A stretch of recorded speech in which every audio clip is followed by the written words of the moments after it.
podcast. This is Kaelly Arellano, and today we're having a special guest. Her name is Solany Lara, and I'm so excited to have you here. Solany, you and I connected when I put out the first episode. Yes. And, you messaged me, and it was such a special message just because this is all new to me. And anytime that we do something new or it's storytelling, it's so vulnerable. Definitely. So it meant the world to me that you reached out. Pero yeah, I'm excited to get to know you with everybody, because what I want everybody to know is I've never met Solany. This is completely just social media connecting people that I think are supposed to connect. So welcome. Cuéntame, how are you feeling? Poquito nerviosa, con miedo, but it's okay, do things with, being scared anyway. I think that's the way I approached my book too, and that's how I was able to complete it, doing it scared anyway. Sí, así es. I mean, Solany, tell us about who you are, what are you about? I know that I want to definitely talk about your book, but who's Solany?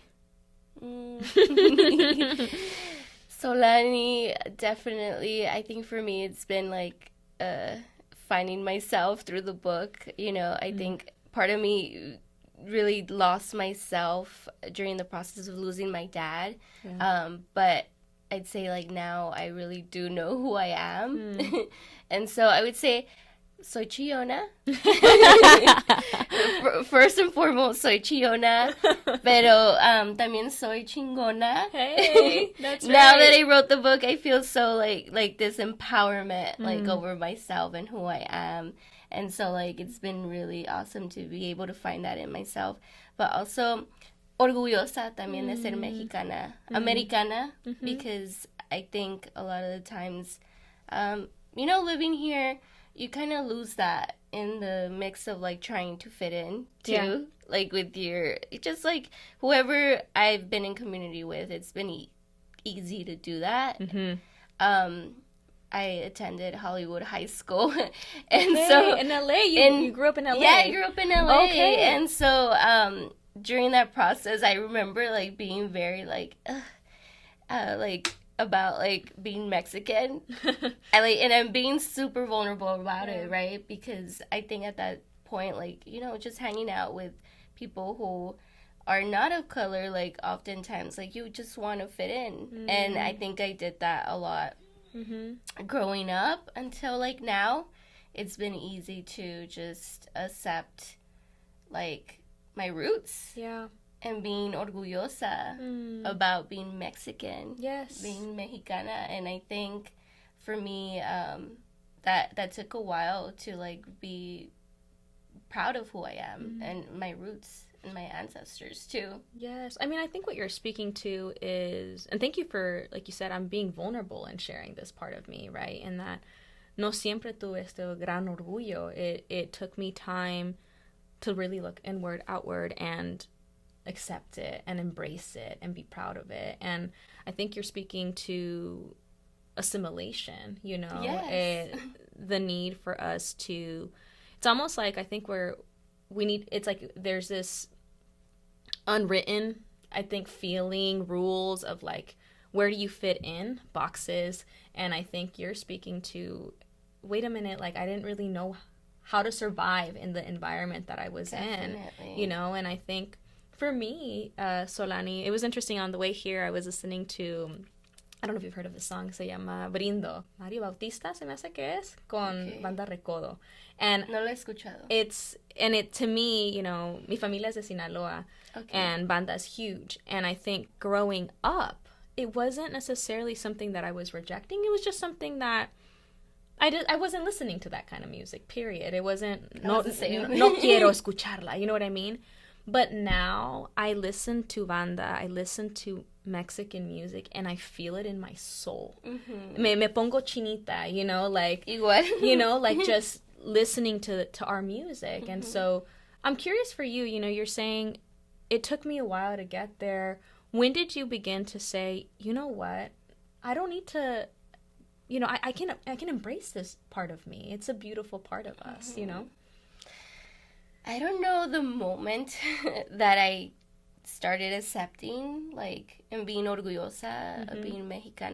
But it was when I went after I had graduated high school, and I went to Mexico, en el pueblito donde son mi familia, Santa Cruz de las Flores, Jalisco, and I spent almost a month and a half there at my grandma's house, and that was just like, I don't know, I felt like I knew my family even more. Wow. And I got to know them in a different light, because before it was just me going as a child and like, this is so fun, like, you know, playing with the niños de la vecindad, and just like playing games, and it wasn't really like sitting down with my grandma or like my cousins and really getting to know who they were.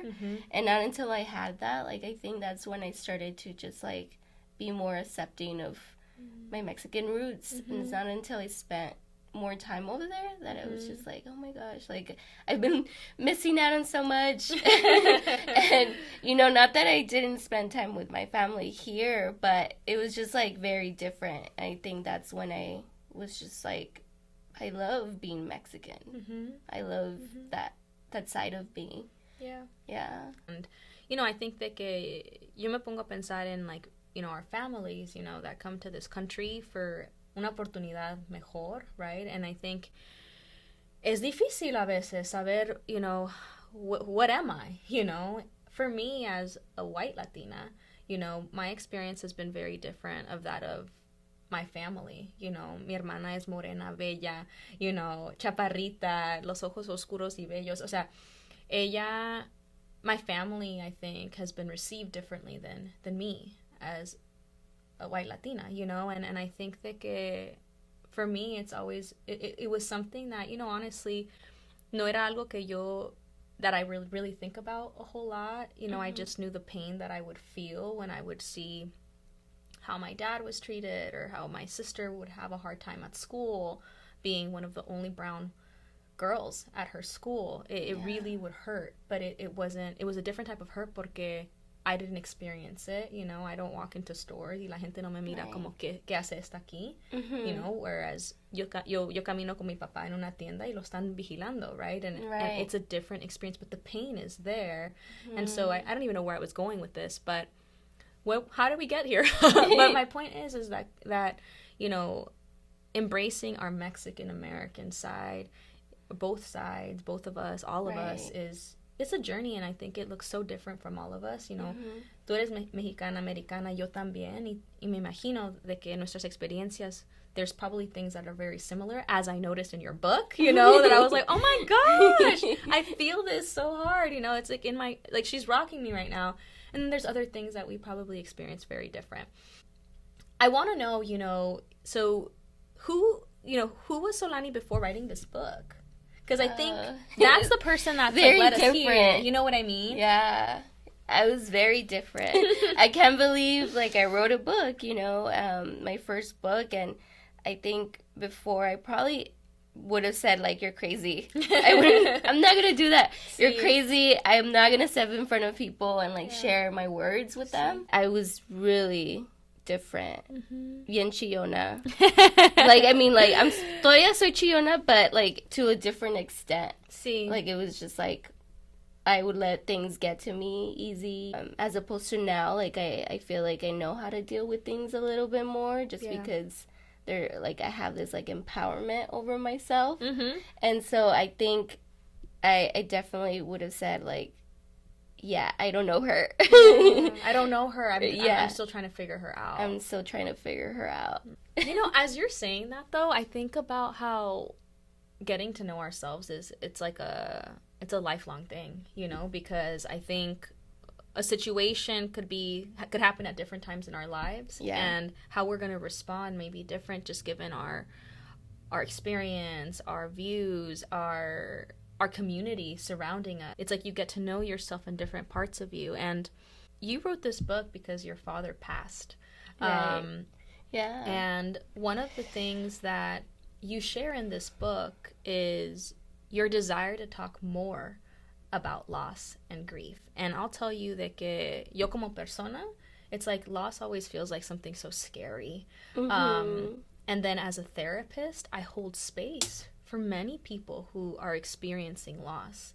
And it's painful, but it's also, I don't know if I want to use the word beautiful, but I think there's so much like love that's there. And I think when I think of beautiful, I think of the love that I'm hearing people share about this person that they've lost. Mm-hmm. So no sé, I guess I want to give you the floor on your thoughts on grief. You know, what is that like for you? And also, what do you wish more people knew? I think Like deep breath. Yeah, grief, that's a huge question. I think for me, grief is heavy. Like, I would say heavy. But like you said, there's like so much love surrounding that like heaviness. Mm-hmm. When I say like we should be talking about it more, not necessarily like just like randomly, right? Claro. But allowing people who are grieving to share their grief with others. Yes, it might make people feel uncomfortable, but I think it's like when you give that space to someone to be able to talk about it, like it does so much for them. Maybe it's just even just listening to them. It doesn't even have to be just, you know, like commenting on what they say. I think for me, it was really hard to bring up my dad, and I was still going through like the motions of grief, because whenever I did feel like bringing him up, it wasn't exactly received well, and I think that was like the hardest thing for me. And I get it. I think now I understand where it was coming from, right? Because it is uncomfortable. It is heavy. It is something that's not light, and like you wouldn't just, usually you don't hear it like at a lunch date with your friend, right? See? And so for me, at that time, like I had like, when I wrote about not talking about it, or not giving the space to people to talk about it, it was out of like sort of anger. Yeah, it was anger, and like at the same time just like feeling misunderstood, because it wasn't so much like I was just trying to like shove like my grief down people's throat. It was more like, I just want to be heard. Like, I just want to be heard. I just want people to know who my dad was. And I think because I didn't have that outlet to do it, I think I resorted to writing. You said, I really want people to know my dad. I want to give you the floor. Let's talk about him, you know? Let's talk about this man who is a big part of Solany and will always be a big part of you, and who I see on your social media platform. It's like there's this loss of your dad, and there's a lot of different feelings, and when people read this book, they'll get it. Right. Pero your dad seemed like life, you know? He was dancing, he was singing. So tell me about your dad. What's his name? His name is Jose Francisco Lara, and they called him Chico. Chico, okay. Or Chicles. They would call him so many things. Compa, like my uncles, and he was so confident. He was so confident, and sometimes in a way where I was just like, Dad, like, chill out. Like, you're doing too much. You're doing the most. But like, he was not afraid of being who he was. As I was grieving him, the connection of, why am I so scared? My dad was not even scared at all. Coming to this country as an immigrant and like still being super confident about who he was. And it wasn't like every aspect. It was like the dancing, the wanting to take the stage when like he had the opportunity to do so, to sing. And then it was like in speaking English, even though like his English was not perfect, but he would just go for it. See? And like some like in the background we were like, Dad, like that's not what you meant to say, but we'll like correct you later, you know. But like he never shied away from just like being who he was. And I think for me it was just like, when I was writing the book, it was just such a like aha moment, like why am I so scared of being who I am? Like, why am I so scared to share my gifts with others if my dad was not scared to share who he was? I think that's so powerful. Like, and how he was able to do so much. We have a house now because of him. Like, I don't think that's not easy to come by when you're an immigrant, especially when you don't have the education. Yeah. And so he did it with 6 girls. Wow, son seis? Sí, ¿Seis somos hermanos? 6, yeah. Oh my gosh, and I thought my dad had it rough with just me and my sister. I was like, ay, pobrecito, 3 mujeres. Your dad had 7 women. 7 women with my mom. And then your mom. Yeah. Wow. So imagine, like, yeah, like, I still question it because I'm just like, how did he do it? Like, it must have been so hard, and, like, the pressure so hard. And I also talk about that in the book, too. The pressure of being an immigrant and just being a father, I think, of 6 women is hard.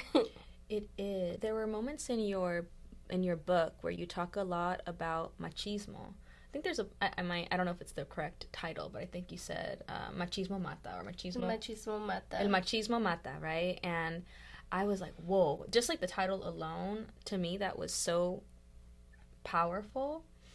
But then on the other hand, you know, you have a different poem where you talk about, so it's like you talk about your dad's machismo.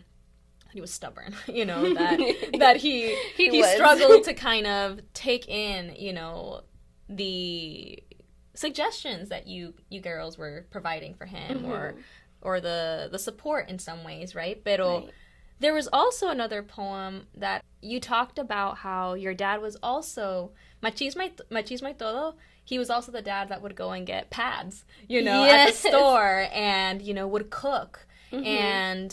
And as I was reading that, I thought, oh, I see my dad in there, you know, because, you know, for me, yo no he crecido con machismo. I've seen it, pero yo no crecí con eso. And it was so beautiful to see, like, kind of the correlation, right? Like, you describe your dad as machista, but there was also this side to him, like the girl dad in him. The girl dad in him of, like, pues ni modo que se va a hacer, you know, like they need, you know, whatever they need for their, you know, their menstrual cycle, but so I'm going to go to the store. Yes. Ni modo, you know.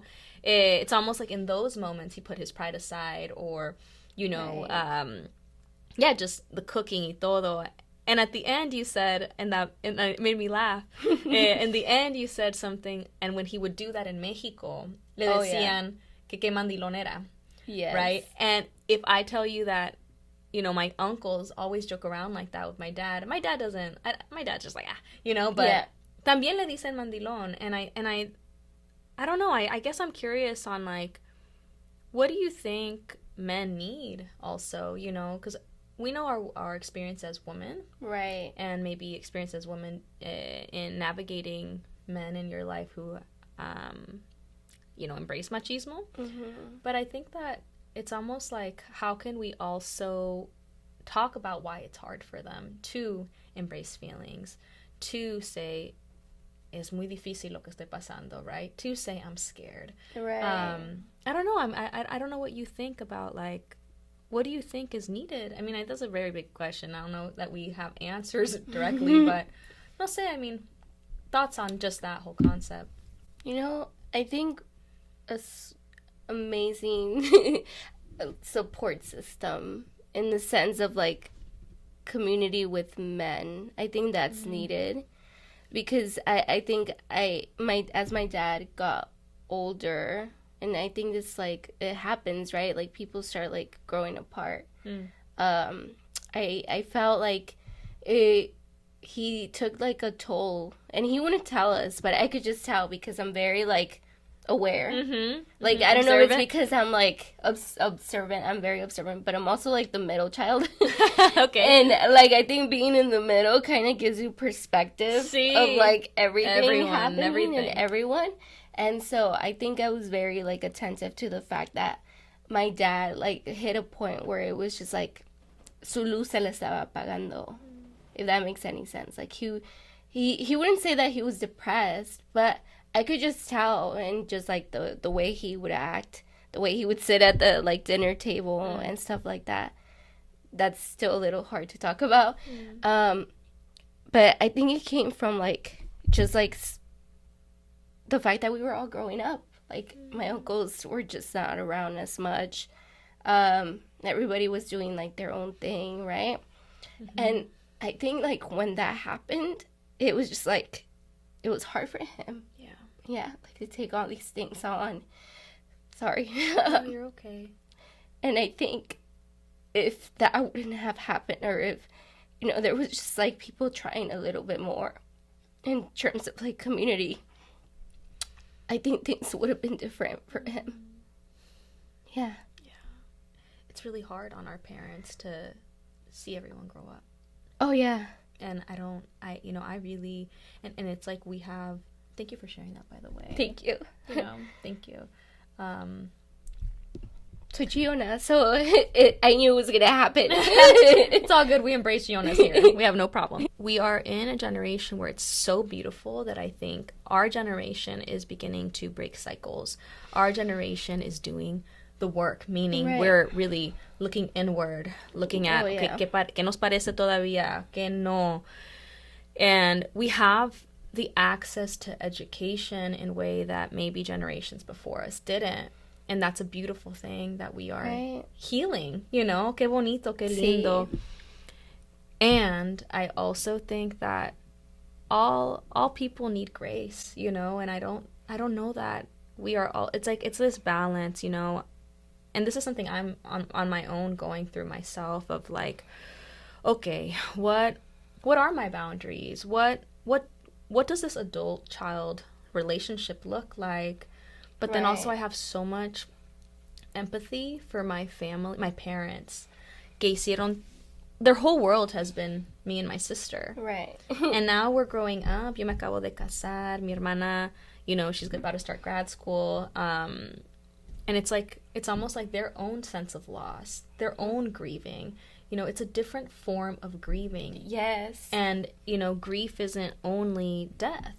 No. You know, it's a lot of other things, changes, life transitions. Those can be grief. Watching your kids grow up, grieving what they were like as children versus recognizing that they're adult women now. Mm-hmm. Wow, being proud of las mujeres que son, pero tal vez missing la niña que me necesitaba. Sí. You know, and so as I hear you talk about, you know, for my dad, it was hard to grow up and to see others around him growing up. It's like, I wonder if part of it is like losing a sense of purpose for our parents. And I think that's what happened to my dad too. Because, I mean, imagine all 6 of us being at home, being around him.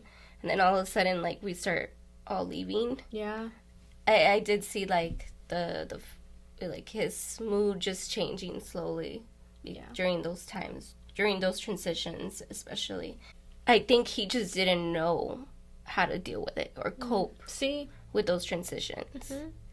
And so, like, in that sense, like, I do talk about my dad, that I just wish he would have, like, reached out to us, even if it was hard. But I think you have to take into account so many things, like the way our parents grew up, too. Like, they didn't really talk about their feelings growing up. Mm-hmm. So that, like, now, as, like, I wrote the book, I understand that. I understand, like, the fact that, you know, we didn't have the same upbringing. Mm-hmm.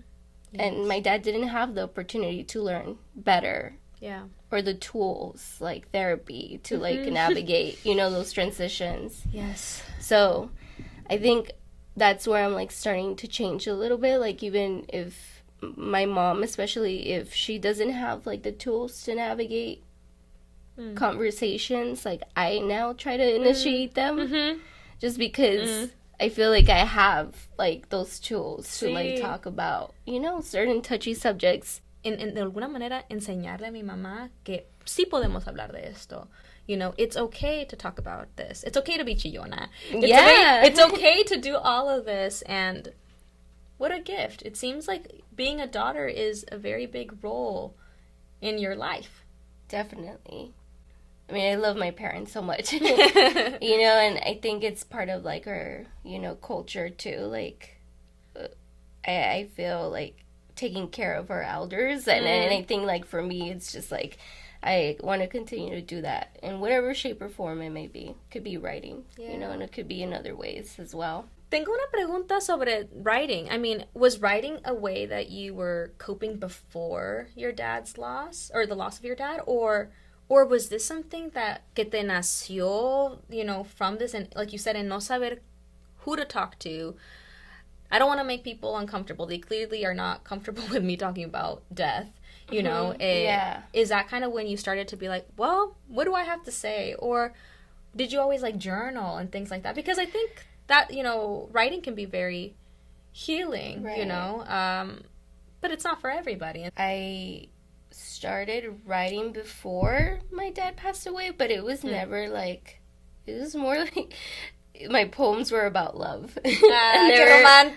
See, it was about love, and then like for me, I never really navigated or used the tool to like talk or to process grief or any other difficult things that were happening in my life. It was just like about love, maybe some critical poems about like, you know, situations happening in this day in life, but never about like hard topics like grief or just even like being first gen. Like those topics I never really touched on until my dad passed away. But before I was a writer, like even before the love poems, it was more about reading for me. I've always been a big reader. Okay. So like I think out of reading, like you know, eventually I was just like, you know, I could maybe do this. Also having a mentor that is a writer, Davina Ferreira from Alegria Publishing, kind of just like gave me that extra push to just continue the writing craft and using it as a healing tool, because I think before and through her, like I was able to be more empowered. And myself, right, my growth, but I didn't accept it as something like, oh, I could write a book type of thing like before. It was your process. It was just like, oh, like here and there, I'll write a poem. Yeah. But then, like, you know, the grief, my dad passing away happened. And then from there, like, I was trying to cope with the loss. And it didn't happen right away. It actually happened during the pandemic. Okay. Because, you know, when I lost my dad, like, I think it was just a year, and then the pandemic happened. And during the pandemic, I kind of started seeing, like, the fact that I didn't really process losing my dad in that year. It was just, like, I jumped into work, into grad school, and I was just doing. And then until I was, because I thought that was the way I was supposed to cope with. Well, that's what you saw. Right? It's like, you know, this is what we do. Triste, empoderados or not, vamos a trabajar. I would see that growing up, you know, even now, you know. Now, not so much, but because of, like, COVID afterwards, I think things changed. But I remember, you know, growing up, and mi papá con fiebre, with fever, would go to work. You know, like, it's like there's this sense of, like, we witness that can rain or shine, we're showing up. Mi mamá también, a veces la miro decaída, y decaída o no, ella sigue, you know, and so I'm not surprised, right, that for us as their children, it can also be hard to give ourselves permission to sit, give ourselves permission to process, and I think even for me, I just started therapy, and I remember the first session with my therapist, she's like, well, what do you want to talk? I was like, I think I just need space, you know, I need space. I think I'm a person that goes. Y no me siento para ver qué pasó, cómo me siento, just going. And I think, it's like what you're saying. It's, okay, my dad died, and this is horrible.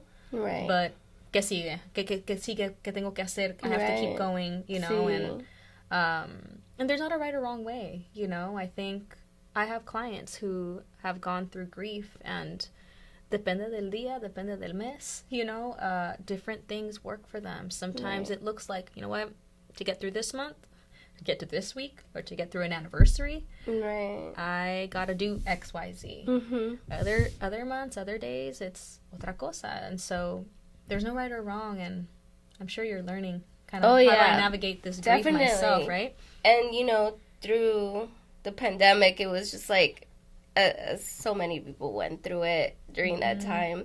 I think spending too much time alone, like, I realized, like, I'm not okay. Also, like, I was just not really getting along with my family. Like, estaba, like, cada ratito, like, just arguing, and I think it was manifesting in anger.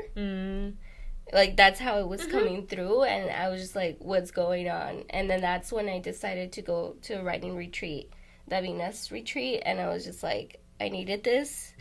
My soul needed this. I needed to step away from family. Yeah. And then, like, go on my own and venture off. And then that's when I was like, oh, maybe I could write a book. Maybe I should continue writing about my dad, or, you know, maybe something could come out of it. Yes. And so much healing came out of it. Yeah. So much healing came out of it. I'm in such a different, like, headspace now. Like, it's so crazy. Like, the, like, night and day. Like, just shining more than I was before. Like, I felt like my light was definitely dimming at that time. Te cuento de que I think it was last week, at some point, I was like, oh, like, I want people to know who the guest is going to be, right? And so I posted one of your reels. But there was this other reel where I watched it, and I was sobbing. Just sobbing. And it was, and I think it was one where you were dancing. I remember I was like, oh, that's a cute move. You were, like, going like this or something. And that video just shook me. And I think it's just, everybody has different gifts, and yours, I think, and I think there's so much to know about you, but what I can share from your words is that they're so powerful, and they help, even for me, like, I was like, oh wow, like, they help me connect. What is it that I feel? Like, oh wow, que amor tan grande yo también le tengo a mi papá, or, you know, and it was just really beautiful, and I think it's so special also that, I think in the book, and even now, you're saying, you know, your mentors are so incredible. Oh, yeah. I think you said in the book, I think it was in your, girl, I really read your book. I'm so happy you did.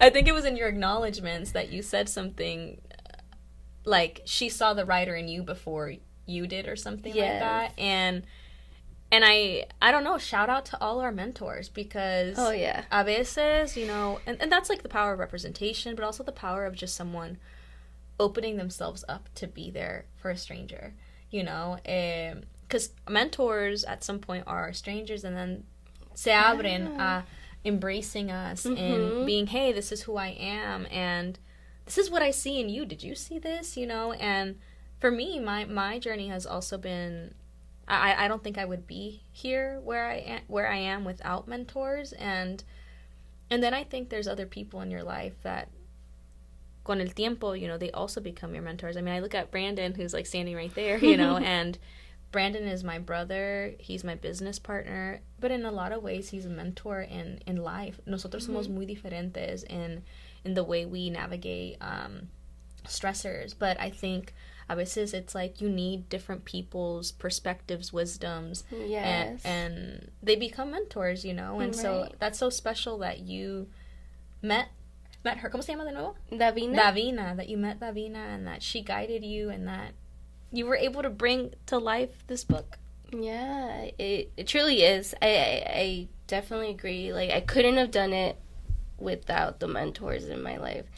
Davina, one of them, but also, like, in spaces like at work, I definitely have grown in so many ways too, like during this process in itself. But it was because people saw things in myself that I was not seeing. And I think knowing that, like, me feeling seen just brought out, like, even more things that, like, more gifts that I had to offer people. And I was just like, you know, oh my God, I probably couldn't have done this without them seeing me at work in other spaces as well. But definitely a lot of growth, a lot of connecting the pieces, connecting with yourself, and even si tu papá no está aquí hoy en día, connecting with him, right? Oh yeah. It sounds like you've done a lot of reflecting on who he became, you know, and lo bonito, lo no bonito, de todo, right? But todo. I think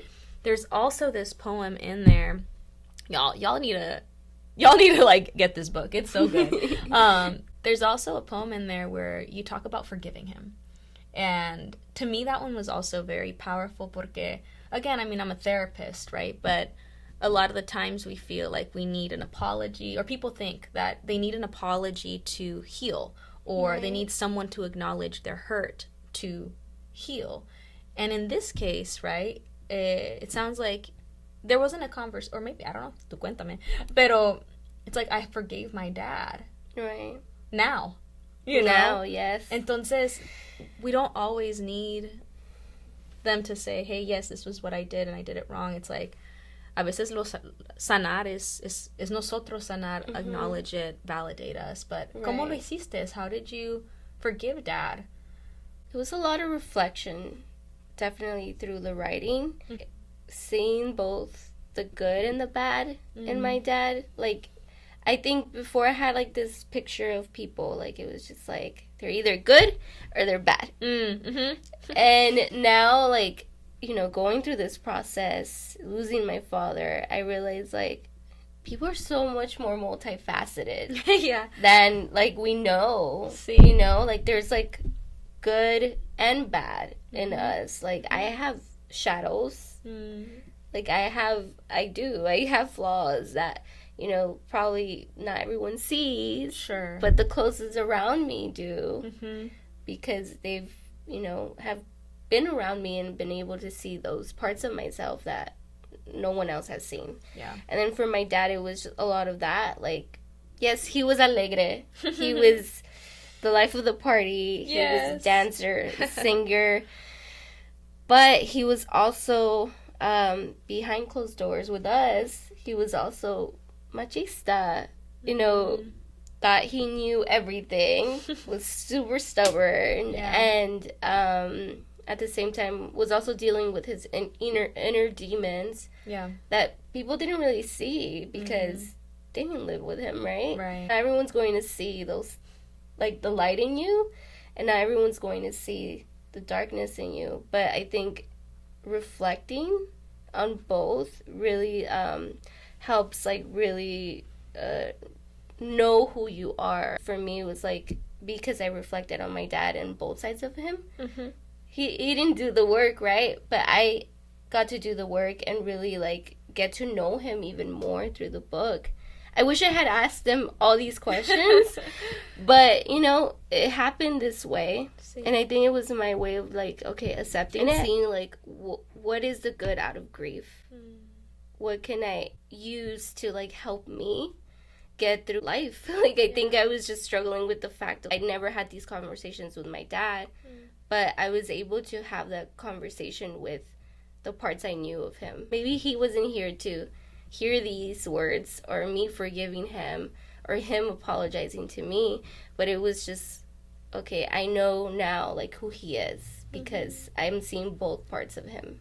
You know, it was a result of him not growing up with the tools that I have and the people to guide him, the mentors to guide him, or, like, the parents who knew better to guide him through these things, right? But I think with that, realizing that, I was able to come around and just, like, be like, I forgive you because I know what you went through. I think understanding it is the greatest gift that we can give people. You know, you talked about feeling so misunderstood, and I think that is the hardest feeling to deal with when you're like, no, pero eso no, that's not me, you know, like, that's not what I'm saying, you know. Feeling misunderstood can be so tough, and understanding is the greatest blessing we can give somebody, and really saying, te quiero entender. When I think about this podcast, Solany, you know, I talk about el orgullo, pero también el miedo, porque I'm a person que, como dices, yo tengo alegría, I'm happy, I have a lot of joy in me, pero también sides that maybe people don't see is my anxious side, my scared side. And it is so beautiful to sit across somebody who is not only doing that with self, but also doing that with her father, right? Like, I want to embrace both of you, Dad. It's important, I think, to really empower yourself in a lot of ways. I think that's the big thing that's helped me really be more confident in who I am. In the book, you talk about self-care. Oh, yeah. You talk about self-care, and No sé, I guess I want you to speak a little bit on it because it was a different take.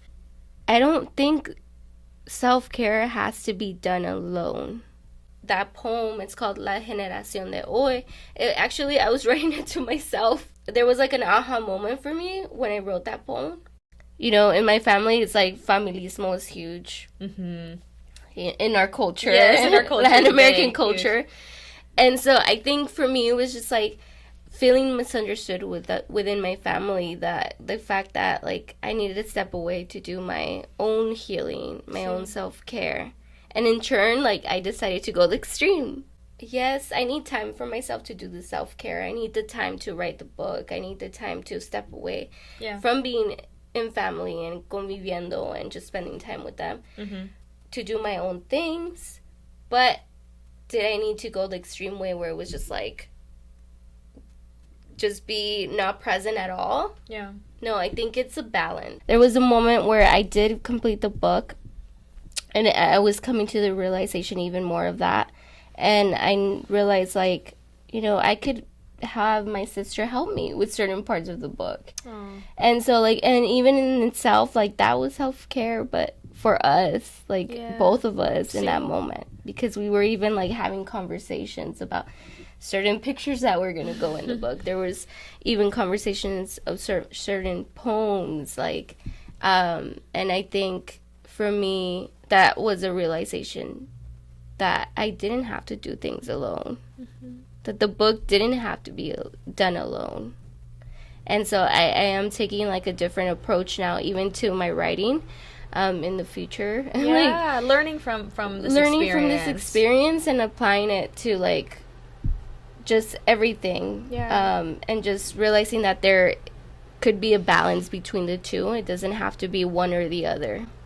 You know, I think it's almost like you're speaking to, I mean, you're talking about your writing process, but it was also your healing process. Oh, yeah. And I think definitely for us, right, as children of immigrants or people who are doing healing for the first time, you know, in their families, like let's say that it's been generations upon generations of no discussion on wounds, you know. Yes. Healing, we can do our best, but sometimes we're not going to get it right. Sometimes as we're healing, we can hurt others. And I think that's an unfortunate truth, right? And so what you're sharing is, ¿sabes qué? Hice este libro and I did what I had to do.